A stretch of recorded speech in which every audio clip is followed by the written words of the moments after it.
Hey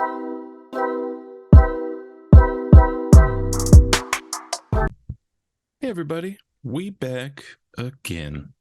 Back again. We're live. There it is. I'm Spencer, and of course that's our licensed clinical therapist, Nazir. Huh? Been watching too much Robert De Niro. Huh? Been watching All too right. much, way too much. And this is the Different Spectrums podcast. We talk about movies, shows, and the mental health aspects that surround them. We also try to have some laughs, so don't take us too seriously.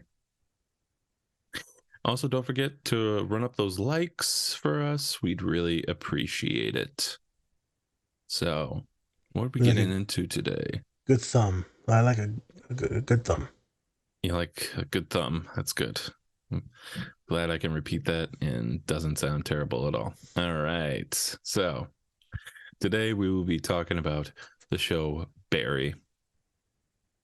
We're going to be specifically talking about a couple clips. The first one being season 2, episode 1, where Barry has a flashback to where when he was in Afghanistan, I believe, and his first kill that he ever had. Then we're going to skip along to season 3, where he's going through a traumatic event and kind of disassociating. And so he sees a lot of people that we'll say that he's met so far. There's a lot of talk between the desert and death versus the ocean and freedom and purgatory and what that kind of all means. We'll get into that a little bit later after we watch the clips. Also, some topics that we're going to probably talk about are fitting in, depression, and probably masking as well. Kind of goes along with that fitting in. So we have a few topics to talk about, and we'll probably get into more after we watch the clip. Nazir, anything before we get into it? Super excited to do this. It looks like the trend and what we've been doing is Mondays is me and Spence chopping it up, one of the scenes, and on Thursdays releases will be the special guest always coming back. So it oscillates on those 2 days. So I just noticed the pattern. So heads up for that, folks. You'll see me and Spence on Mondays, me, Spence, and another partner in crime on Thursdays. Continue to subscribe, add. We appreciate the donations as well. Looks like you can also donate on Instagram now as a gift. Ooh. And then, of course, check out the merchandise that we're doing. And then I will continue to drop more reels on that too. But much appreciated all the love. Continue to come to the show. We're going to get to a real quick commercial, and then we're going to get into the scene. Let's do it. Woody whoop. Whoop, whoop, whoop. Doo-doo-doo. 547. Mr. Kuznova, but teaching's your life. Janice was my life. Janice is my life. Okay, no, Janice is your life. I understand, but I'm just saying that you know the things you tell us up here. You know that acting's good therapy. You actually heard something I said? No, what I'm saying is that we could use this as an exercise, as a whole class, and we could use it so you could talk about your feelings. You want me to talk about my feelings? This class was about you talking about your feelings. All right. No, okay, yeah. I've got an idea. Why don't you talk about the war, Mr. Human Icebox? Why don't you tell us about the first man you killed?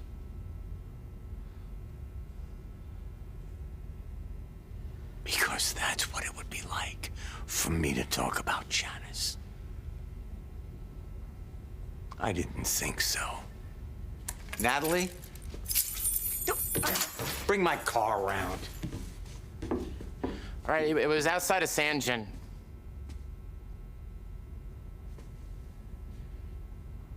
It's my first tour.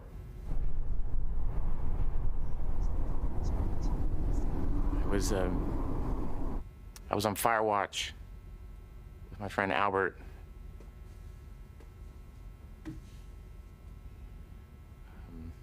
At an OP, and Albert. Yeah. You want to take a look at this?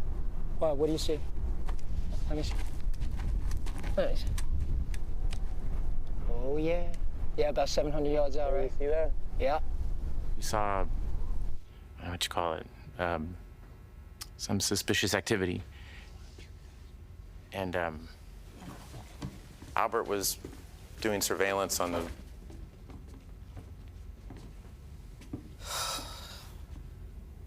Keep going. we weren't sure if we should engage or not. Should we engage, sir? I'm not sure. And I asked if we should radio Lieutenant Hubble. Should we maybe radio Lieutenant Hubble, sir? Fuck no, you don't gotta radio him, man. Take the shot, dude. Are you sure? No, I'm not sure.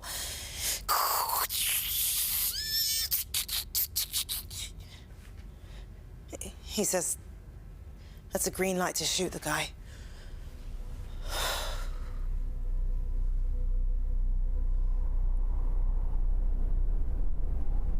Look, you're gonna miss anyway, man. Just get the fuck up.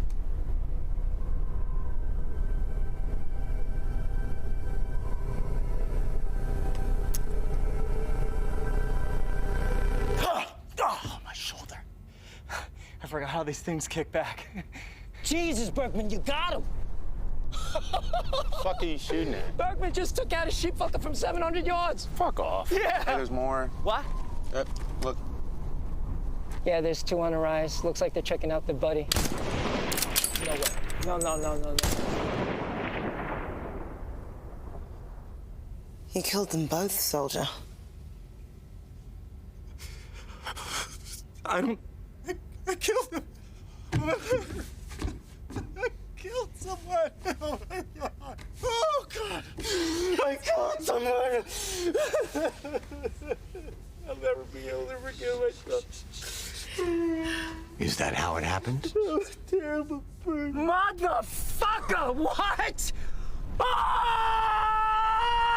you fucking kidding me? He got him. Both of them? Smoke both those pieces of shit.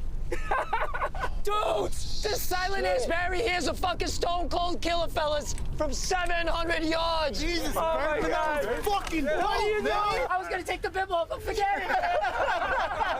Barry Berman! Barry. Barry Berman! Barry. Barry Berman! Barry. Is that what really happened? Yeah. Yeah.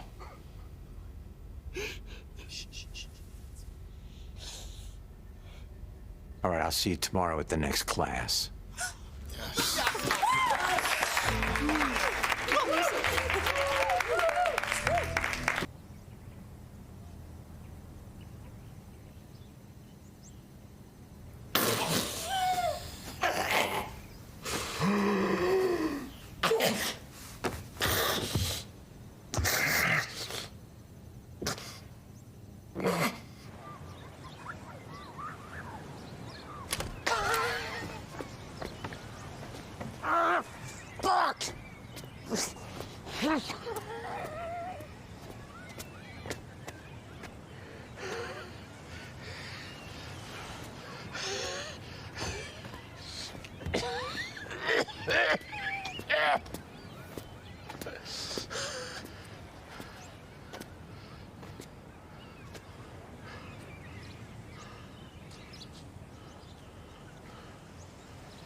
All right. Hello, everybody.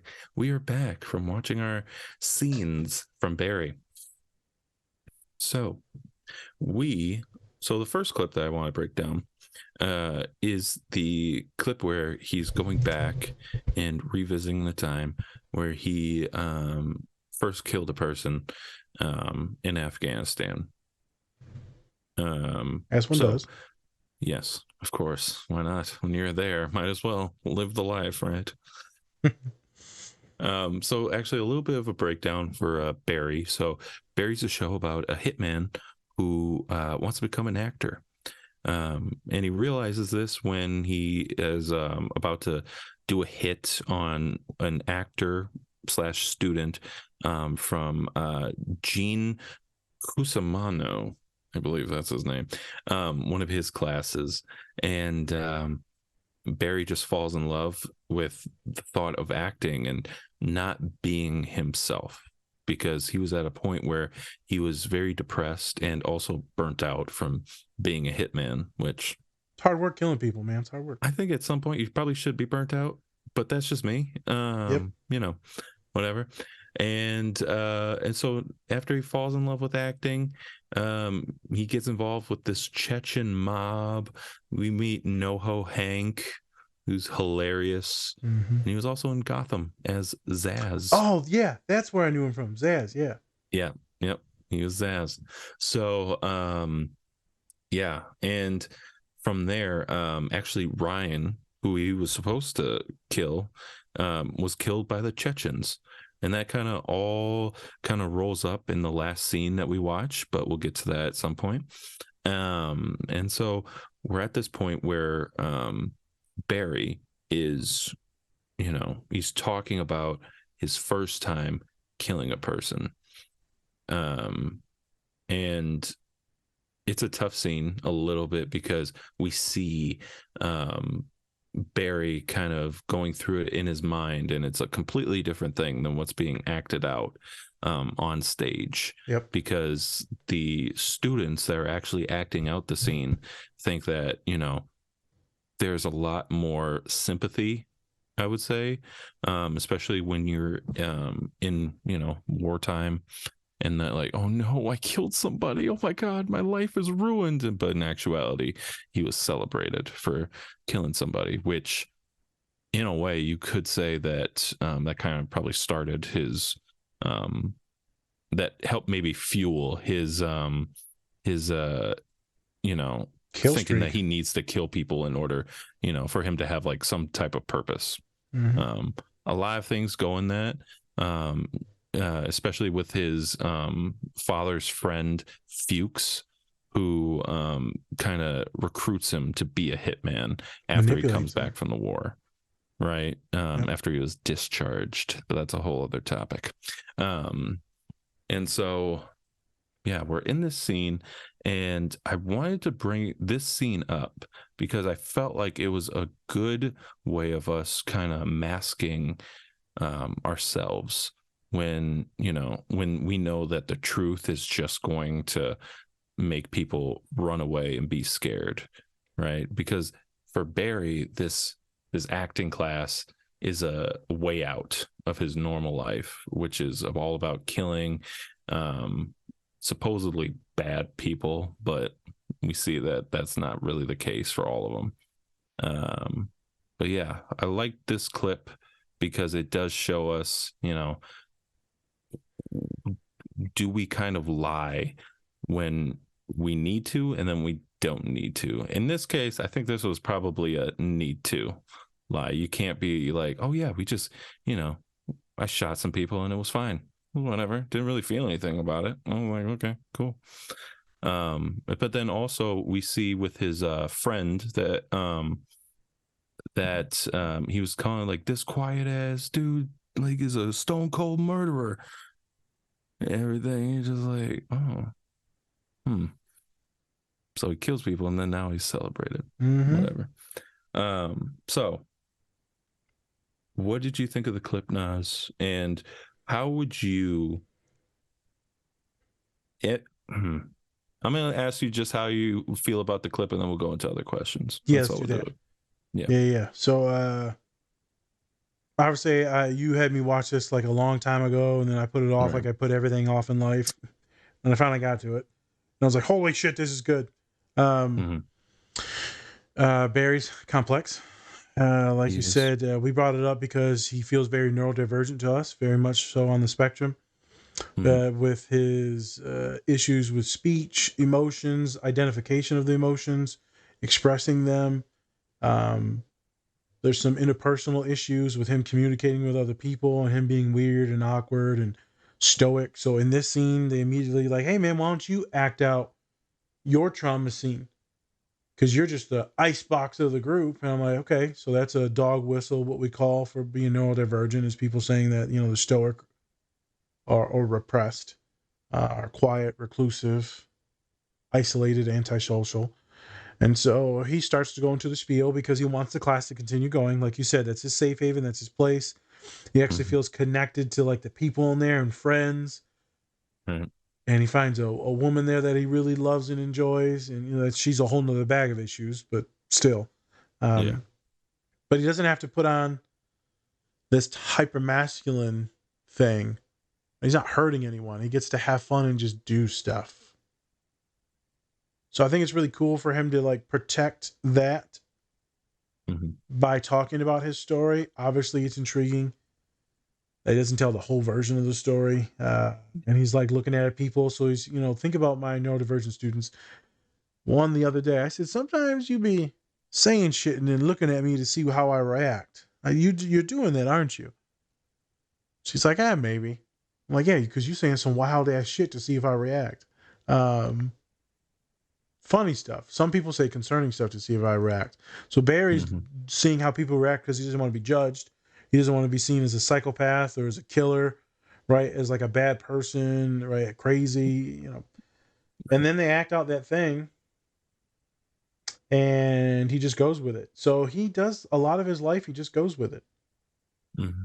Goes with it in the military, goes with it when he's younger, goes with it with Fuchs, and he gets manipulated into hurting all these people because you're my special boy Yeah. and you've got a talent and I can use that talent. We can live a good life. So he gets manipulated by a straight up narcissist. Yeah. I very much so dislike the girlfriend in the thing because she's kind of like a terrible person. Fuchs is like legit Yeah. terrible person. Oh yeah, and he keeps on throughout the series. He keeps on, even though Barry is like, "I'm gonna kill you, like legit. I'm gonna kill you," and he's just like, "Come on, man! Like, what is this I all love you. about?" Yeah, Even I'm though he taking care of you. betrays him multiple times, Yeah. and like tries to sell him, almost sells him out a lot of the time. But then also, if you see in the beginning of the show, like Barry isn't living in like great conditions. Like you could, like he Fuchs earns a lot of the money and keeps a Yes. lot of the money. And does And nothing. so he just gives him enough to where he can live a little bit and make him think like, yeah, you're doing a lot. Yeah, you're getting this money and you can do whatever you want. Sure. Why Terrible not? man. He gets taken Yeah, advantage of so many times. he does. And in some of these other social situations with his girlfriend too, he's getting taken advantage of. Yeah. Poor dude. And I get it. He's a killer. You know, obviously I feel weird doing some of these episodes, but it is what it is these days. Mm-hmm. You know, there's so many shootings that are going on. And so, right, there's going to be a True. couple, you know, gunfire scenes in this. It's a good show. Yeah. It's also a neurodivergent individual, very complex individual, lots of trauma, many different things and relationships. I Right. like the clip. If you're in therapy, this is kind of how therapy goes, dude. Mhm. Like, let's say, you know, I'm asking you to talk about stuff, and that's what we do. We act it out. The way he Right. goes back into his mind and starts reliving it, that's what therapy is when we're talking about traumatic events. And so when I was Right. actually watching this scene, because you wanted me to watch Watchmen like 2019, so like I'm finally getting to it. Um, and I watched it, and she has to take these pills that her grandfather gave her called nostalgia. And later on, the person that makes those, True, um, said everyone wanted to take these pills and just relive the most traumatic life events. They just kept reliving all the horrific stories in their life. Mm-hmm. And that's very true with a lot of clients. We usually relive most of the horrific things, bad things, anxiety things, trauma things. Mm-hmm. Rarely do we replay all the good stuff. Right. The mind thinks that if we replay the bad stuff, it'll protect us. And so, with with this character, I don't know if he has like high anxiety or he has depression, but I don't know if he has high anxiety. That's the thing. He's very calm and collective when it's in certain moments. I think season 3 he had more anxiety than anything because he felt like everything was kind of crashing down. Yes. And that's why, like, there was a scene where he actually was freaking out at his girlfriend. I remember that. Yeah, about, I think it was like a certain scene, or no, it was because he wanted Jean to be hired on her show, and she was like, "Yeah, I can't do it," and he was like, "No, you have to do it. You have to do it." And she just couldn't do it, and then he like got really fucking mad, and then they break up.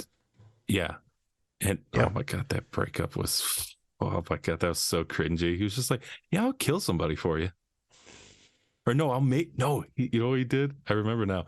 He was like, I will slowly take certain things away from their apartment and make them think that they're going crazy just for you. She's like, what? I'm like, girl, don't act like you ain't just as crazy as him. I know, right? But yeah, so I totally agree with the fact that Barry just has certain things that are really going through his mind. And I think, like I said, in season 3, his anxiety is really kind of building up because he feels like he has to pay back Jean, you know, for certain things that he did. Spoiler alert, he kills Jean's girlfriend. So yeah, no, everything is, there's so much entrapment in this. There's no way someone like him doesn't feel pressure. I guess some folks could wonder, why did we pick these scenes? Of course. Right, so we're supposed to pick these scenes to break them down because they're fun. There's a lot of mental health stuff, break down the characters. But if we're actually going to therapize it in a metaphorical way, this is what many of my clients feel like. Right. Like you said, they're wearing the mask and they're going along with what people do and how they react, and he's being celebrated. But then he knows that that's cool with like the boys and the homies. But then if it's with like regular folks, civilians, that's not going to be seen as cool. He just kind of goes and assimilates on what he needs to do. He's taken advantage of in many different ways. When he's backed against the corner, he doesn't know what to do and he fucking freaks out and he rages. These are all pretty relatable things for a lot of people. Barry's just another neurodivergent individual that gets put in the wrong place, wrong time, wrong influences. And so everyone, to me, in my mind, is born pretty good. Yeah. And then things happen, and things happen, then things happen. And next thing you know, you're killing your best friend's girlfriend. Yeah. And that's the thing also when we talk about this show is, yes, there are plenty of funny scenes that we could be doing. Oh, yeah. And all of that. Plenty. It's a very funny show. But I think all of these moments really bring back to Barry himself as a character and what it's been building up to. And I think that's what Bill Hader, one of the creators of the show, was really going for. It's not just a comedy. It's more of trying to flesh out somebody that, like a murderer, and what he's doing, right? And how he has to go through things. I mean, he's just a regular human like everybody else, but, you know, obviously he has a certain past, present, actually. He keeps on doing it. So, yeah. What were the other questions you had, homie? I would say, so you've seen all of the show. Who is a character that you totally relate to in a way? Is it Barry? Is it more of like NoHo Hank, kind of like the comic relief in a way? Yeah. Or maybe is it Jean, where you are trying to like help mold these people but do it in a certain way? Jean, so he has this stuff too. So I will say this for all my neurodivergent folks that are paying attention. Well, everyone. Not everyone. Doesn't really matter. We all have different parts of ourselves. So obviously different parts of myself relate to certain characters. Of course. There's some parts where I'm Barry and more stoic and reserved and more itemized, more militant, more tactile, tactician. And there's parts of me where I'm the teacher and I'm molding these individuals. There's parts of me where maybe I am a little bit narcissistic, because all of them are narcissistic in this fucking show. Yes, but that's also actors. Yeah, well, there you go. And then there's parts where I'm NoHo Hank, where he's just kind of vibing, chilling, doing his thing. Like, you would assume that character was going to be like the biggest piece of shit ever, and he's just like the most lovable character, even though he's like a mobster. Yeah. He's gay too in the show, isn't he? He is gay. Yeah. Thought so. Yeah. So great lines, Oh. minds think alike. Yeah. Interesting. Interesting. But yeah, it's all of them I have little pieces of. And that's everyone else that's watching these shows. Yeah. You don't always have to identify with just, oh, I'm everything in this character. No, you're probably like one or two things in the character, one or two things in this character. So when I'm working with clients, sometimes I'll have them, especially my neurodivergent folks, like, who do you relate to? And like the movies, music, whatever it is, right? Who is it? And they'll give me like 3 or 4 people, right? I've had some students give me an itemized list of like anime characters, then they have personality traits too. Yeah. I'm like, all right, so this character's neurodivergent as shit. She's like, yep. I was like, okay, just making sure we both know. I remember my one girl that told me that she related to One Punch Man. That's why we did the video on it. Because she's like, funny. what's the fucking point? I don't really understand. Like, life seems meaningless and pointless. You just show up and you do shit. And I don't get it. And a lot of neurodivergent people get lost in that existential, what the hell is the meaning of life?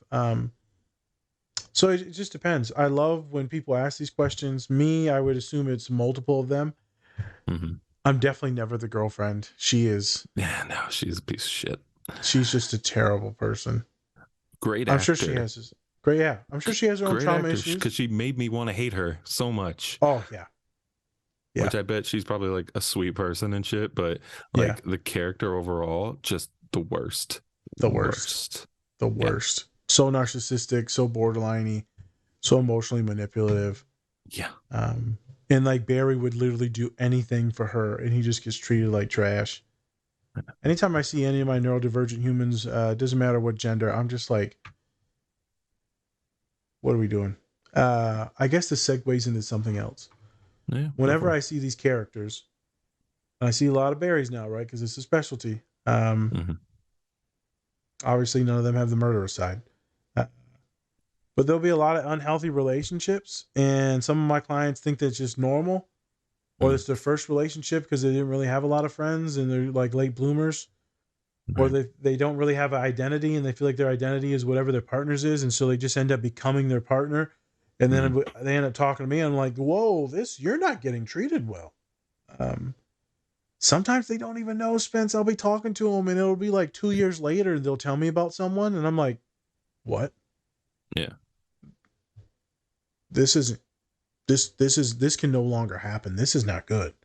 Like, but what do you mean? I'm like, yeah, you need to consult with other people about this.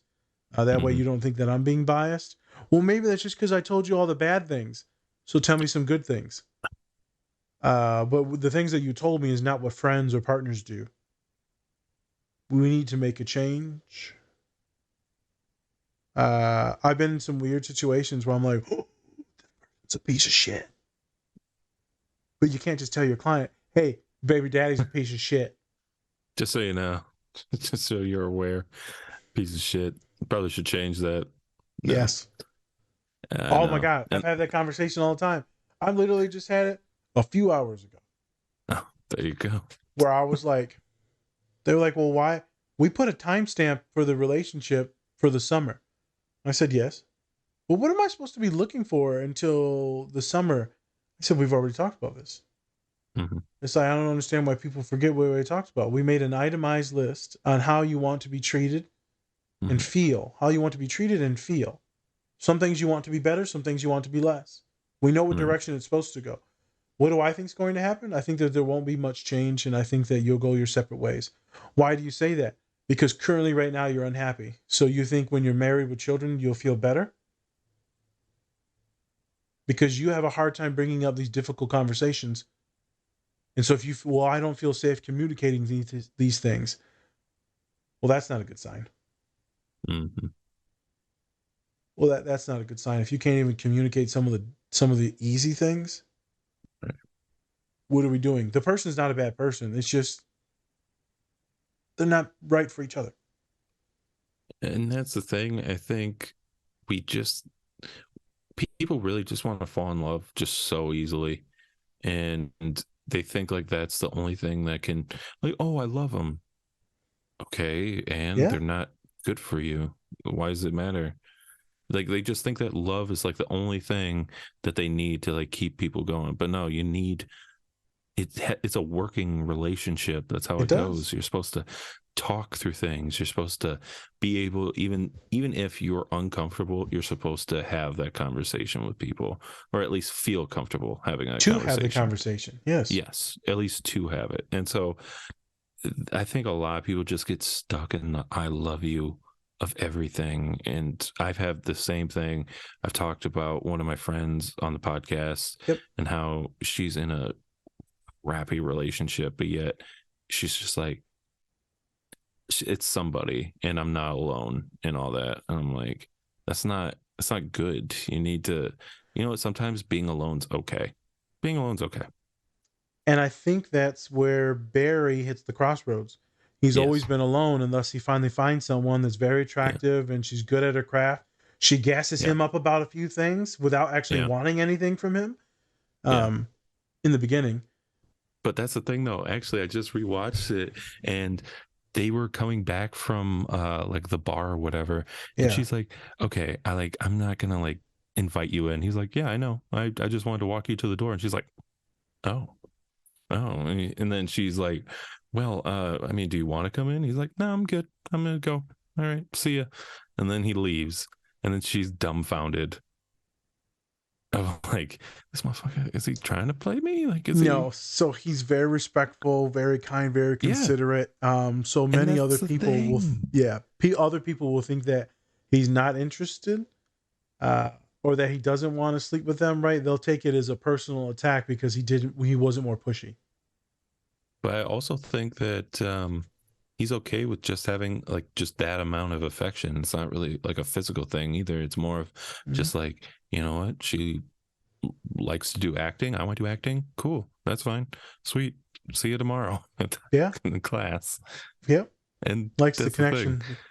Yeah.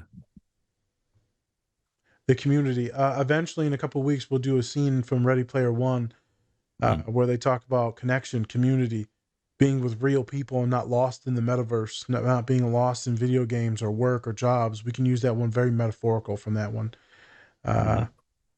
Barry looks like he's lost and just assimilates to what other people do, and you see that in the first scene that we break down. And I feel like a lot of us neurodivergent folks can vibe with that. So often, my students will come to me. I have no personality. I don't know who I am. I don't know who I am is fucking for everyone. But my students that are neurodivergent will come in. I have no personality. I'm like, what the fuck, dude? We all have a personality. God damn it! Like you have a personality. Well, like no, I don't even know. I'm like, no. I can name off like 50 different things right now in this moment. Even if you stole some of these from other people or you mirror or mimic things, it's still molded into your personality now. But it's so often. And so what we end up doing is I end up having to support and just guide people through tons of relationships, friends, classes, dating. The best time for me to work with my neurodivergent students is when they're making friends and when they're dating. Because we can collect so much data, and help them stay in good ones, get out of bad ones, experimentation. You know, what do they like in people? I asked someone the other day, what do you like? So go home. I want you to do this list. I would do the same thing for Barry. I want you to put down your last partner, your current partner, and like a couple friends, a couple other partners. You write all the things that you like about them, all the things that you disliked about them. And it's supposed to be more personality traits, more things and how they make you feel. A lot of deeper things.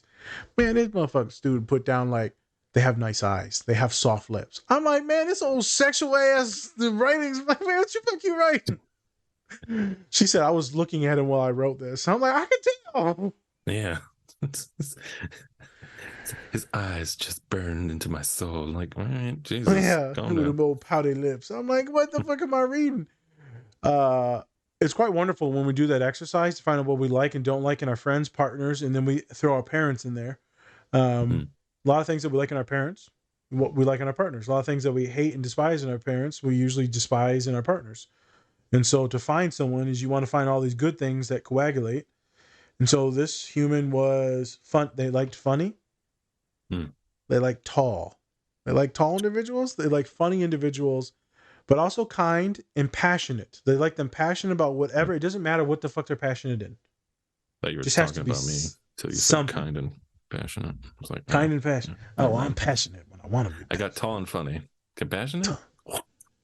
Nah, you're passionate about a bunch of other random shit. Yeah, whatever. I don't know what Yeah. you're talking about. Yeah, you're like, fuck Shut you, up. man. This is a fucking character. Calm the fuck down. All Yes. right? So I'm that's masking right now. I know we're simulating. It's like when someone called me a bro the other day. Yes. I was playing with a squish toy, like neurodivergent as fuck, playing with a squish toy in the hallway. And they're like, "What are you doing?" I'm like, "What are you talking about?" She's like, "Are you smoking a vape in the hallway?" So you're really doing the bro thing all the way out, acting like a college student. I'm like, "This is a squish toy." I just wanted to squish my toy. I know. People, I'm like, I'm not acting like a fucking student. Don't you judge me, you fucking piece of shit. Also, the balls to just be like, you vaping? Like, who the fuck is vaping in a hallway right Why now? would I be vaping in the hallway while my boss is in front of me? No sense. I know. It makes no sense. Funny thing, but I kind of did what Barry did the other day. No, the murder stuff. Oh, okay. You know, he's trying to get people to like him and all that stuff right in the military, so he does those things, right? Well, there we had to take some pictures, some photography things for the websites and all that, and everyone had to be serious or act normal for the pictures. I don't know how to act normal for these type of pictures. I was just cracking jokes left and right. Bro, I can't do, like, you know me. I can barely do serious photos. Oh, I know. And then imagine if you're doing it for like a website and all that stuff. I was just talking shit. Oh yeah, that's the best time to talk shit is when you're supposed to be very serious, very like, oh yeah, professional. Stick up my ass. Yeah, it's just they're like, what's up, motherfucker? They're like, act like you're having a therapy session. And so one of the other therapists like, yeah, I just broke up with my boyfriend. I said, yeah, he can probably find better. That's good. I was saying someone's nasty shit. They're like, Nas, walk down the hallway and act normal. And like, I was supposed to be the student, they were the therapist, and I flicked him off. That's good. Oh, it was fun. I had some good times. And then we were sitting down at the conference table having a thing, and they were talking about people and how they're tall. I said, let's rank people by their worth.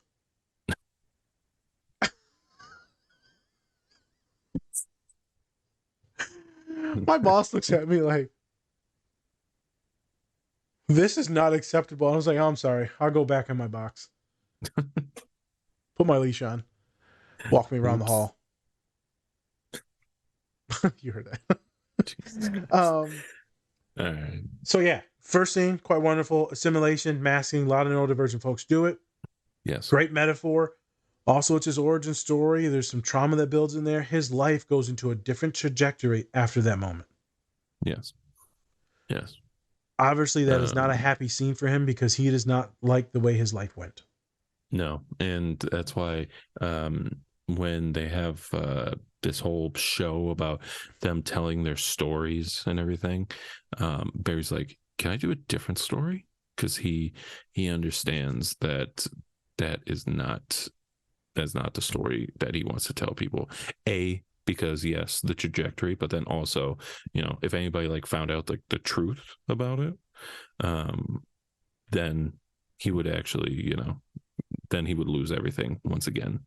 And that's where right now he's really doing everything to survive and not really live a life. He's trying to just cover everything up about him being a hitman, about him, you know, doing certain things to keep people out in certain ways. And so throughout the show now, you just see him trying to cover everything up and like running to do it all. And then we see finally at the end of season 3 that it comes to a head.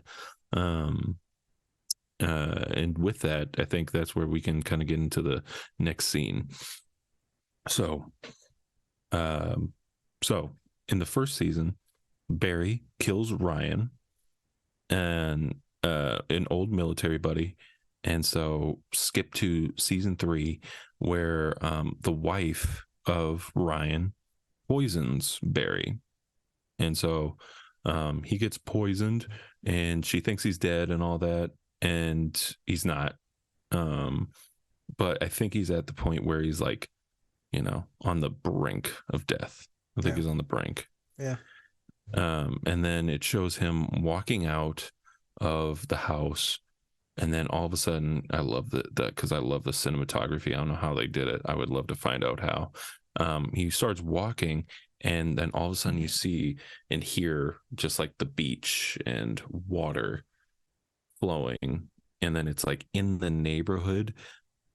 It was amazing. I don't know how they did it, but it looks fantastic. And then it goes to him being on this beach, and he sees like this group of people, and then he walks towards them, and it's all the people that he's killed. And the thing about it is that none of them recognize who he is. And so Bill Hader, he talks about how the desert is death in the show Barry.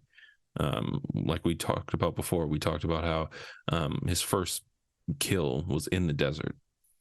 Then there's another scene where he's like hallucinating or having a dream, and he's in the desert and then walks up to Fuchs, and then they hug each other and they embrace each other. Once again, that could be the sign of like just death, because Fuchs brings that with him. He makes him kind of do those hits, not makes him, but manipulates him to get him to do it. And then he also talked about how the ocean is significant to freedom for the show. There was a scene with Ryan where they're at like the carnival on the pier, ocean and everything, and he's enjoying his time with him. But then, and then he has to kill him by the end of that. I love this scene because it does kind of put into perspective the ocean, but then also kind of purgatory at the same time, because he sees Ryan and Ryan sees him, and he just doesn't know who he is. Ryan doesn't know who Barry is at all. And that could be just, in death, like we kind of forget things. And while we're on our way to maybe, heaven or hell, I guess it depends on, where you end up. But then we also see the father of Ryan, the first guy who Barry was supposed to kill in LA. And then he eventually kills himself because, the death of his son got to him way too much. So I love the scene just for the imagery and just the overall message kind of what it sees for the show of Barry, and kind of like where he's really gone to in the story overall. But yeah, so with that, what do you think of the scene, Naz? I thought, I'm like, man, you know what? This reminds me of, one day Spencer will be Ryan. I'm gonna get shot in the face by me. Oh, okay, cool. Are you the Chechens in this situation? Because the Chechens kill him. No, who? I thought, who's the guy in the car for the second scene that we did? That was the father. That was the father of Ryan, the guy. Who's the guy that he shot in the car in the desert? Oh, fuck it. Oh, my God. That's a different guy. I'm mixing up the guys. His friend? Yeah, from the military. Yeah. Yeah. That was Chris? Oh, different guy. Well, I'm going to shoot him too. So that'll be Colin. Oh, okay, cool. Thanks. Appreciate that. Why did you say that? Yeah. Pop. Scenes. Ocean, liked it. Cinematography was solid. I think it's interesting to see what you brought up about the water. So the water could be seen as life, because the desert was seen as death, because he's killing people there, but he's also burying people there in the desert. And so there could be something to do with the thing, though. Life being giving. With Bill Hader, he didn't say life; he said freedom, which I thought was interesting. Right? You could say, So maybe freedom to him just means. I mean, freedom to him could be death. It could be, because they're all he dead. Finally doesn't have to live through this shit anymore, and doesn't have to, you ever seen like one of those old school like cowboy movies where anti-hero or whatever has just been through hell, and he finally gets like peace and tranquility after he like dies and stuff like that. It might be Yeah, something yeah. like that, to where Could be. kind of like John Wick or some shit. Yeah, it could be. Because right, he's at the end of the road there. He's at the water. But the thing is when Barry's there, he doesn't look like he's at peace to me. He's just kind of walking around, confused Yeah. on what's going on. I also think that might be because he's halfway through being alive and dead. He's not dead yet. I And also feel so, like he has and unfinished business. that too, because at that point, he was trying to make everything right with Jean, and at that point, he wasn't really even caring about his relationship. He was kind of mainly just focusing on Jean. Yep. Maybe because he saw him as like a father figure, um, or maybe because he just saw something like the light in him, and he saw like innocence through him, maybe. But yeah, so I think he didn't really have that, like, and he remembered everybody because like I said, I think he was still alive in that scene. And so it's like, why would I can remember everybody, but like I said, I think once you die, it's like you kind of forget everything. You're not really you anymore. You're just there. Yeah. No, he was kind of going through it and reliving things. Right. It was almost just like a dream, right? Mhm. So the scene to me, I thought it was a very good metaphor for folks that go home at night and start to replay things in their mind. So Right. with anxiety, people usually when they're doing a lot of stuff. I've had clients this Mhm. week. We're doing a lot. I said, "How's this week?" He said, "Good." I said, "Why?" Because I've been so busy. I haven't had any downtime to be alone, unless none of the scary thoughts came to me because I'm just distracted. Mhm. I said, "Okay, so your ADHD has a lot of things to play with, and thus it's not going to attack your brain and think you're a piece of shit and going to die alone. So that's good." Also, some Mhm. of my students don't like being alone because then they feel worthless or like no one loves them or wants them, and they start to get creepy about some things. Some of my students get suicidal in those moments. Some of them start to self harm Mhm. and do some things.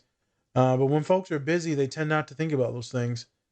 Uh, but when they do, our brains will start to spiral. And when our brains spiral, it's like we talked about from The Watchmen, we tend to go towards those more negative thoughts. And so a lot of my Right. neurodivergent folks, they'll get maybe latched onto a thought and now, boom, that's it. The hyper focus goes. We're going to take that hyper Mhm. focus and then become obsessive and tank. Um, Mhm. Now, with some of that, I'll have that OCD response where the obsessions, the thoughts, the obsessions, or whatever they're on, the thoughts, then they have to do a compulsion. So, what is the Mhm. compulsion? The compulsion could be texting your partner for reassurance. It could be doing something in the house to clean, get regimented. It could be to dissociate and stare out just at the wall. It could be the compulsion to play video games, to music. Or it could be you just keep going further and further and further and further. Uh, Mhm. that obsessive overthinking at nighttime, I just thought about the beach. I'm like, this feels Mhm. like someone overthinking. Everything's peaceful and quiet, and they're just chilling there. And next thing you know, boom, all these faces appear. And now they have to think about Mhm. all these socially anxious or embarrassing or obligations. That's what I thought about. It seemed like a perfect dream that shifted to a nightmare Mhm. because their brain was too Yeah. quiet. Right. And when people's brains get quiet, that's when all the crazy shit comes. That's why a lot of my Right. students don't like meditation because as soon as I get them to calm their mind, boom. When I'm doing meditations with neurodivergent folks, it's quick, couple minutes. It's very active in what's going on. I'm not just trying to get them to fall asleep. Right. So that's what I was thinking about. Is that doom spiral? I was also thinking about Barry and all those humans and how a lot of us do this autism replay. It's not a real thing. I just coined this shit like 5 minutes ago. Well, there you go. Yeah, autism Trademark. replay. It's where we replay something over and over and over. So it's not necessarily the doom spiral where it's an anxious thought. We just replay the events of the day, the conversation that we just had, and we'll just think about it over and over and over. It becomes excessive. So Spence is probably Mhm. like you when you just had these interviews for the jobs. You start to go over and over and over. What did I do? What did I talk about? How to perfect it? Neurodivergent person will go on that train and they'll go on that train for a day, 2 days, 3 days. Yeah, still thinking about this shit. Yeah, it's what So, we get obsessive about it, man. It's intense. yeah, I won't sleep for some days when I go over things like that. I just recently did that interview at Baylor though, and Yeah. I did not doom spiral at all because I was so confident in it. I mean, I obviously thought about it for the next day, and then I had to think about like 50 other fucking things because now I'm in this imagination mode where I have to visualize a completely different life and make up all these fictional things.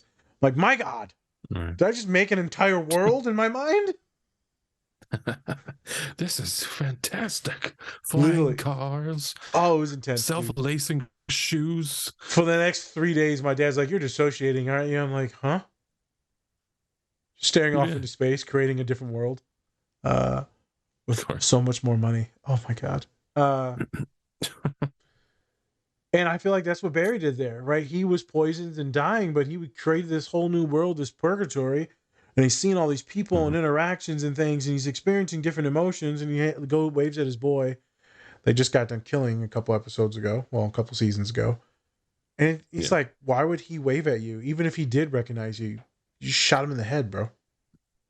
Yeah, and that's the thing. It was just like you didn't know if he knew him or if he was just ignoring him because he killed him. Correct. Yeah, they leave it very generalized. You can't really get anything from it. You don't know what's going on. I like it.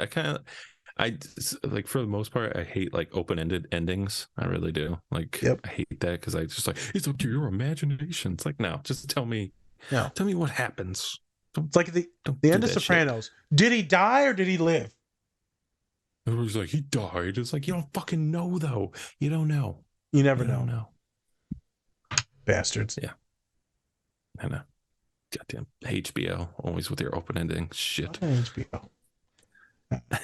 So that was my thing with that scene.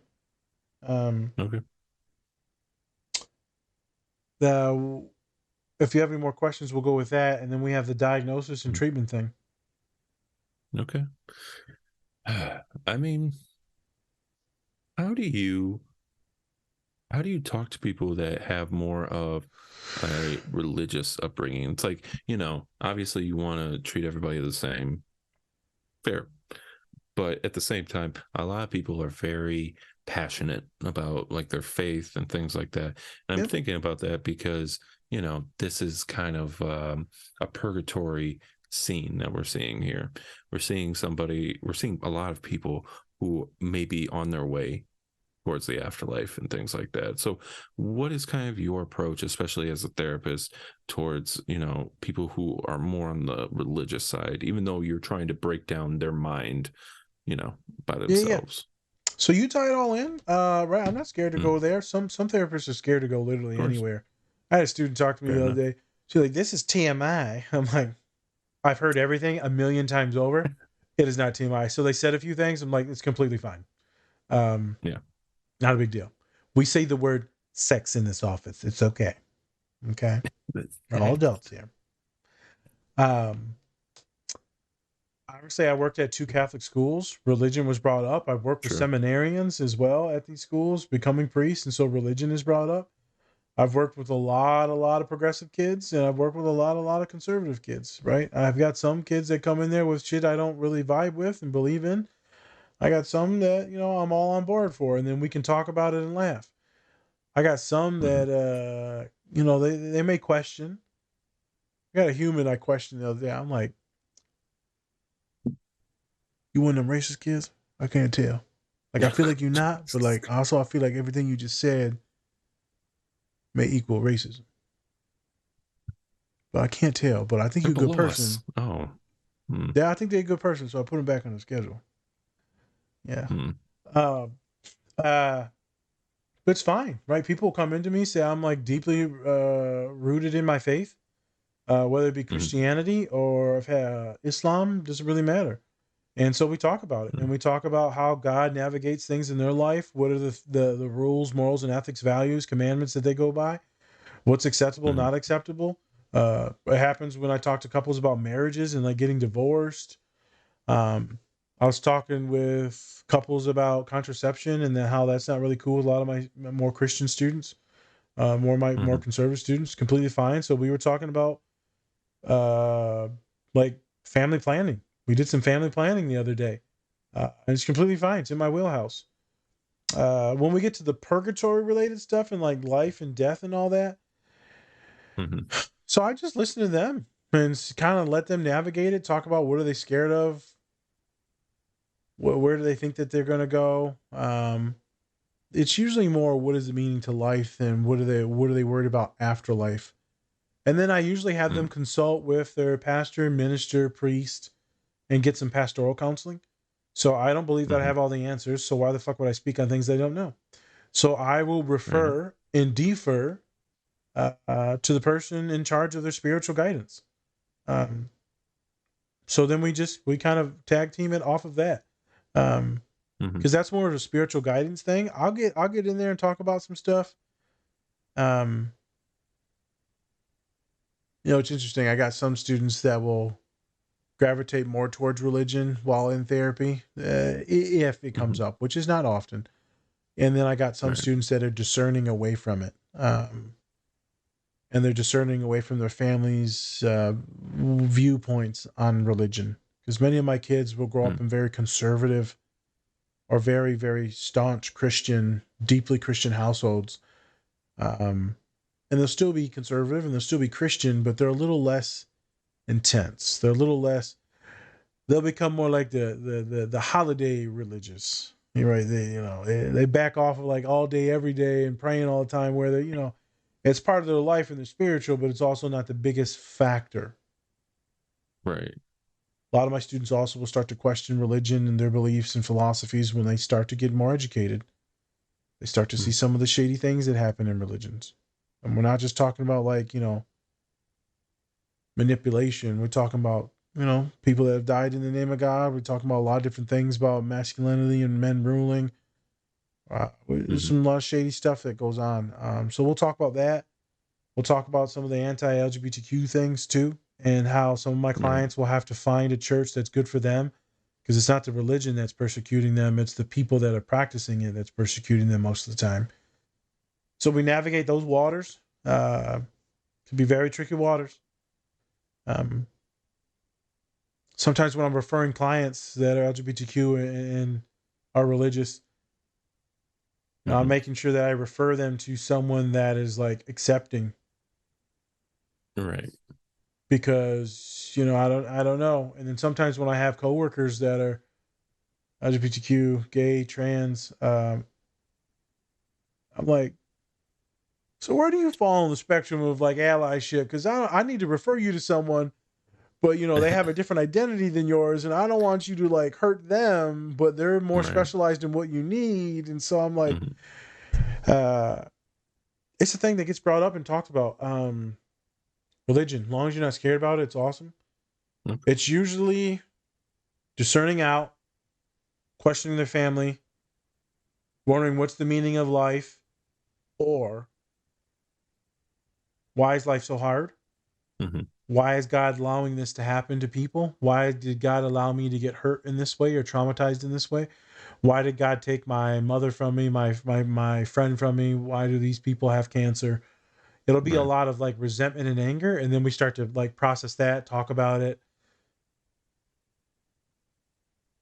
God never gets brought up in my office if they're happy with God. If they're happy with their religion, it doesn't really get brought up. It's something that I know is in the room. It's usually when there's some discontent in their life and some existential issues, that's when it gets brought up. Right. The purgatory thing, I've yet to have many of those questions, and I think if I have, I've deferred. That's fair. I mean, purgatory doesn't really get brought up a lot nowadays, especially because I think the Catholic Church is just like, yeah, no, that's not a real thing. Purgatory is not a real thing. So I think it gets brought up subtly when my students are asking me, am I a piece of shit? Asking me if they are. Do you think I'm a bad person? I'm like, I don't know. Are you? They're like, oh my God, why would you say that? I'm like, I don't know. You are a bad person. I'm like, well, no, maybe you are a shitty person. And they're like, why would you? I'm like, let's be honest. I tease some of them. None of us are all good. That's so bullshit. Like, you're religious. We're all born in sin. We're all sinners. It's fine. The question is, how bad are you? Are you hurting people constantly? Are you doing it on purpose? Or is it just ignorance? Like, what's actually going on? Were you out of control? Was it your obsessive thinking and thoughts that made you do some of these things, and then your just mental health tanked, and then you lashed out? That's tend to where it goes when it starts to get more religious with me is, am I a bad person? I'm like, well, if you're a bad person, I'm going straight to hell. And so that's when I'll sprinkle that in with people. I said, I've done bad things. We've all done bad things. Doesn't make me a bad person. And I've said this in the pod many of times. That's when the God thing will come up the most, because they're worried. They're going upstairs. They're going downstairs. A lot of funny business happening downstairs. Jesus. So, all right. So, last question before we get into the diagnosis. What do you think is going to, how do you think Barry's going to end? Oh, he's going straight to hell. I'm sorry, bro. He don't went too far with all the murdering and killing. I don't care how traumatized you are. Fucking you. Yeah, no, his body he's count a good is, person. Yeah, it's going up. Yeah, no, you ain't did it. He ain't did enough good shit. Going to acting class and getting a girlfriend doesn't erase all the murder. Fair enough. Fair enough. Yeah, I see him probably dying at the end too. Oh, yeah. He's definitely going to hell if he does die. I don't really think that you can end this on a happy note. I don't know if it should end on a happy note.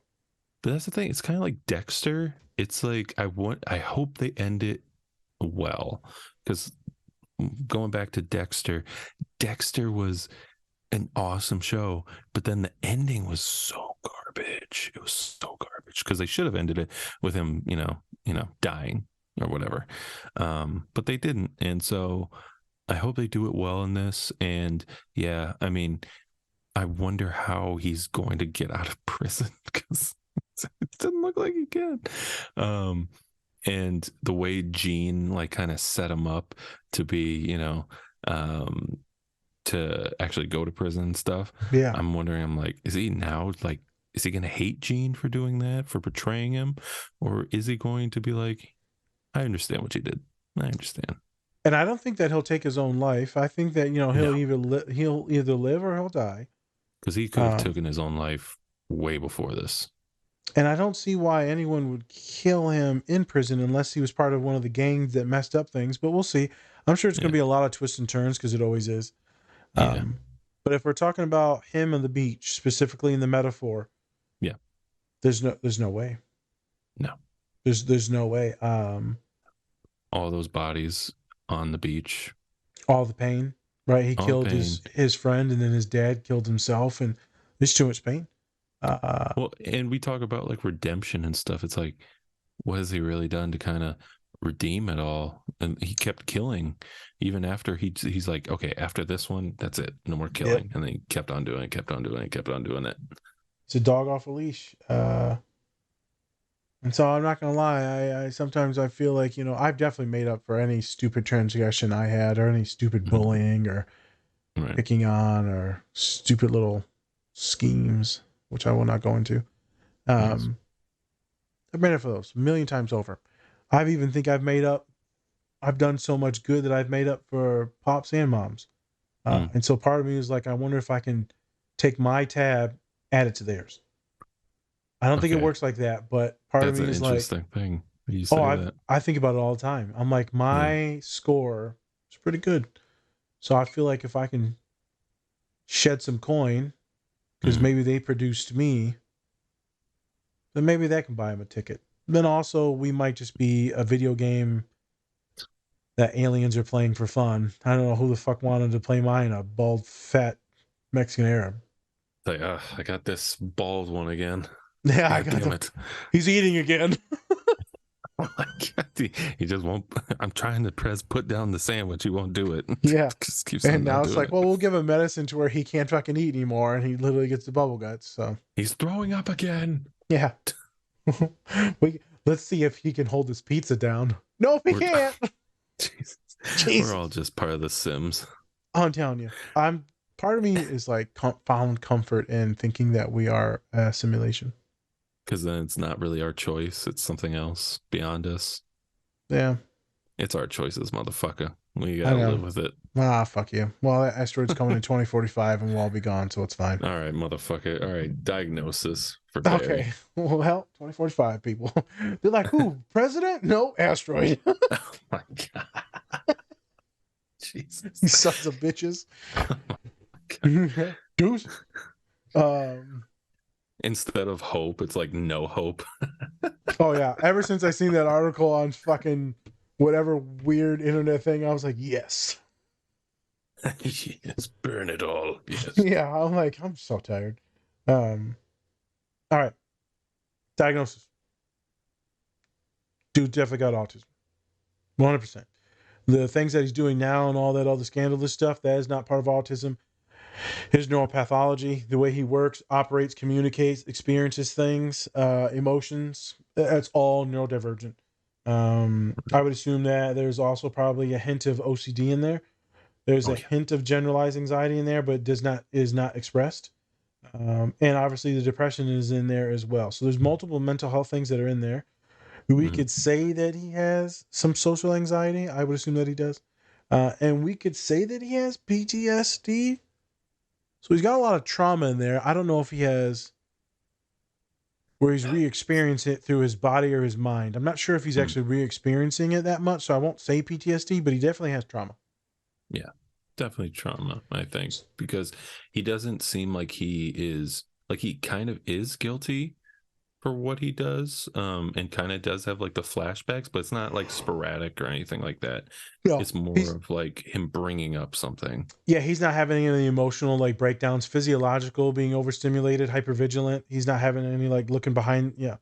So PTSD is off the table, but he's definitely has trauma that's coursing through him. Okay. And then he has all the different neurodivergent things that are coursing through him. Right. Therapy for an individual, take away all the murder. I feel like we're doing that every podcast now. Take away all the murder. We don't condone murdering. Yeah, well, yes, we do not condone murdering. Obviously therapy. Someone like this needs to be in therapy. He needs to talk about his relationship with his girlfriend, his friends, his schooling. He needs to work on his interpersonal skills and connecting, bonding, verbalizing. Definitely needs to work on just healthy relationships just in general and understand what is and is not appropriate. So everyone that's using and manipulating him, it's fucked up. He's actually very traumatized and doesn't even understand it. Yeah. I would also say that he would need somebody kind of like you, like fighting him on stuff, because 100%. Barry, he seems like the type of dude that would be like, yeah, everything's fine, and then it's just like completely a disaster. He does it all the time in the show. Everything's fine. I'm like, exactly, and that's the thing. I think he would do the same shit with a therapist. He wouldn't open up. Like, you really have to connect with him on some level, which it's like seems almost impossible to do. It's not impossible, but it's possible to do it because Gene does it. But like, I feel like he would just be lying to the therapist and be like, yeah, everything's fine, everything's cool. But in reality, he's breaking fuck down. Correct. He would need, wasn't he taking pills or like for something like that at one point in time during the movie? He was having panic attacks. I think he was. Yeah. I think in the third season, he was really having panic attacks. Yeah. I feel like there was this, where he was on a cliff trying to shoot someone in a house. And I feel like he had a panic attack during that. I can't remember. Huh. Yeah, I think maybe he was. But he would need someone pushing, someone that asks really good in-depth questions and doesn't let him get away with any BS. Like, oh, everything's fine. Like, no, let's extrapolate. Right. They get to talking. Let's strap it on.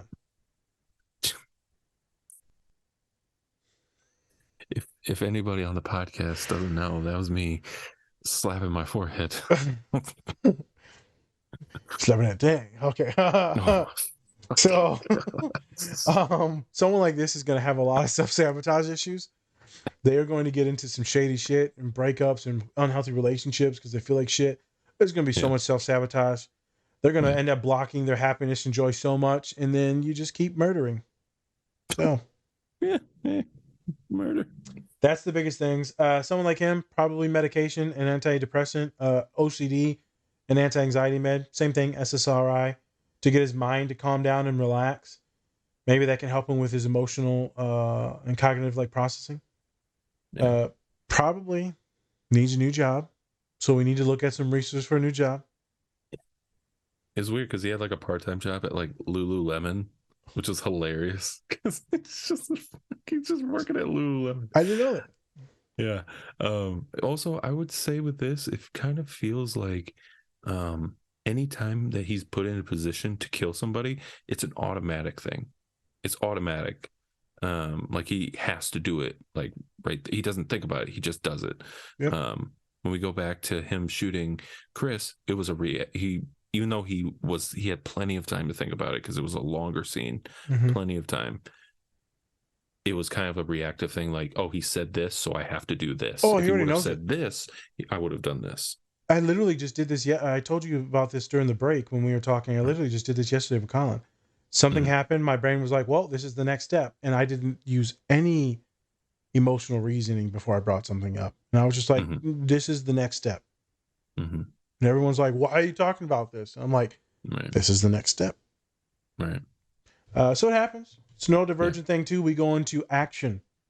We go into solutions very quickly. So different job, some resources to help him with job, more connection, making sure he's getting involved in the community. Obviously, he likes the community-based stuff.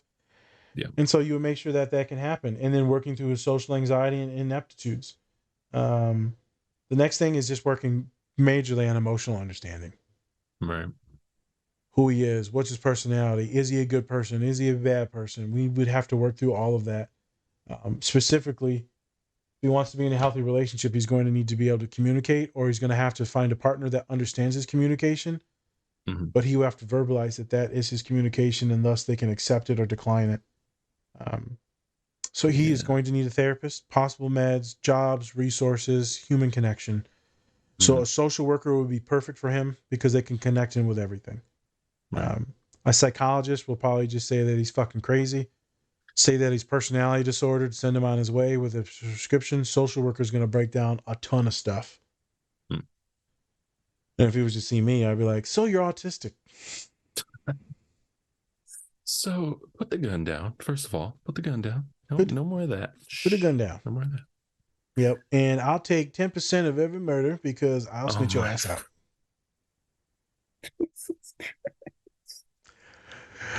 Pause real quick. So every time any of my students are getting ready to graduate, I'm like, yeah, so you can I get that 10% now or when? And then what you talking about? I'm like, oh, you about to graduate, you just got that job, right? Yeah, I get 10%. And they're like, well, I ain't got no money. I'm like, well, you can give me 10% right now up front of whatever you want, you know, whatever the salary is, or I can take 10% over the life of your contract. So I mean, it's up to you. You're like fucking Rumpelstiltskin with your fucking deals.